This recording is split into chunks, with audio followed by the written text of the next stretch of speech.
talagang masama na nangyayari sa ating bansa. Masakit, ano? Masakit. Masakit. Sana maparusahan lahat yung mga kasabwat or yung mastermind. Kasi yung nadedemanda yung mga nagamit nila, mga engineers, mga contractor. Paano nagkaroon yung contractor ng gano'ng kalaki? Sino nagbigay? So, yun ang dapat hanapin, yung mastermind. Okay lang kasuhan nila, pero yung gumawa, maliwanag naman eh. Parang maliwanag pa sa Yung buwan. pumayag, yung pumayag. Yung gumawa, yung nagpagawa sa kanila, yun dapat hanapin.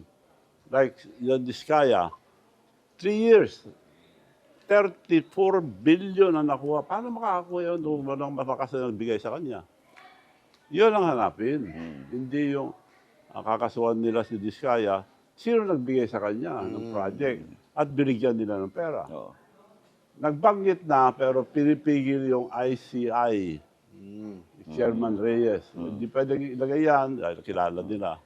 So, hindi maganda investigasyon ng ICI. Niloloko lang tayo. Oo. Sa tingin nyo ba Dapat makukulong sa yung... publiko, ano? Oo. Yung buong, ano?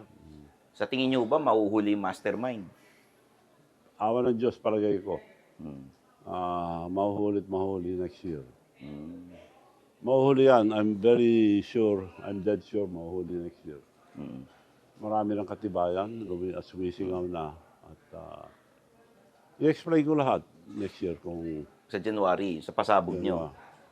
yan, pasabog sa bagong taon. Yan, abangan Para namin lang, yan. para maliwanagan lahat. Ayan. Mas matindi Once pa and yung for mga all. paputok na gagamitin ng mga kababayan natin. Iba yung paputok niya.